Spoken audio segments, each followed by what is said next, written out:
Standing above the city of Assisi, you can see down below me the Cathedral of San Rufino, where St. Francis would have been baptized in around 1181, 1182. St. Francis, who would go on to become St. Francis of Assisi, one of the great saints of the Catholic Church and really one of the great disciples of Christ, who, out of love for Christ, gave up a wealthy life here in Assisi. He was a young son of a merchant of the city who had a reputation for throwing great parties and wearing fancy clothes, peacocking. He was successful with the ladies. He went off to war, was captured. Something happened. Maybe what today we call PTSD. It's hard to know. But after a year of captivity, he came back to his city and was never the same again. He gave up all of his money. He kept giving it away to beggars, to churches, famously to the church of San Damiano in the valley. He gave his father's money, and the priest was, "Are you crazy? Your father will get angry with you." And eventually his father did get angry with him, and he had to renounce his wealth. Just below us, in the square in front of the Cathedral of San Rufino, where famously St. Francis took off all of his clothing in front of the bishop and in front of his father, representing his renunciation of wealth and of status and even of his family. And after this, we know that he lived down in the valley the life of a hermit, and then he began to attract disciples who wanted to live like the apostles, wanted to live like Christ, who had no place to lay his head, according to St. Francis, who read the Bible very literally and tried to live out its injunctions.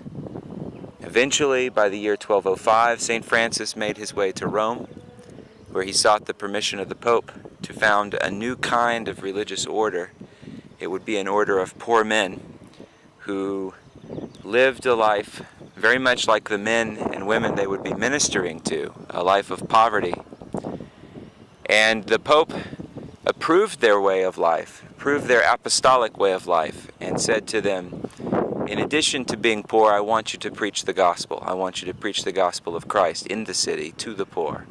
And so Francis took it upon himself to embrace the call to preach in the vernacular, which was an extraordinary thing at the time. You had to be a priest in order to preach, in order to read the scriptures and preach from them. And St. Francis had no training in the scriptures. He had no theological training. And yet, the Pope himself, one of the most powerful popes, probably the most powerful pope of the medieval period, his name was Innocent III, the Pope says to him, I want you to preach the gospel of Christ. You understand Christ, and so I want you to preach it to the people. And Francis began that ministry, and by the time he died in 1226, he had an international order of men who followed him, preachers, as well as women, a second order of women, the Poor Clares. You can see St. Clare's Church there to the right. The cathedral is on the left with the dome on top. You can barely see it peeking up over the, I believe, the orchard there. Maybe those are olive trees. St. Clare's down to the right represents a church dedicated to the woman Clare, who was roughly contemporary with Francis, who began to follow him early on as one of his disciples, and she too founded an order of women who sought the same kind of life that Francis himself sought, except they had a separate foundation for women and had to remain more or less fixed here in Assisi. Whereas the Franciscans became an international order, they spread all over Europe. Francis himself went to the Middle East. He went to Egypt to preach to the Sultan, the Islamic ruler of Egypt, whom Francis believed would convert if he saw a true Christian living the life of the apostles. And so he went to him, survived that mission, came back to Assisi, and he died and was later Translated, his body was translated to the city and buried in a very beautiful basilica that's off to our right. We can't see it, but I'll have pictures of that available on Moodle with some explanations of that church, a beautiful 13th century church with some of the most important pre-Renaissance art anywhere in Italy. So St. Francis is an extraordinary person, and this is the city that gave him his start. And so you can see here in the Umbrian countryside something of the environment of St. Francis.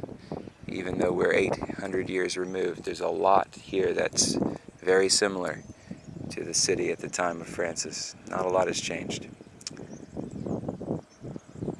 I hope you enjoy the reading on Moodle, and I hope you'll take very seriously the questions raised, the challenges raised to us as Christians, as readers, as historians, by the life of St. Francis. Thank you.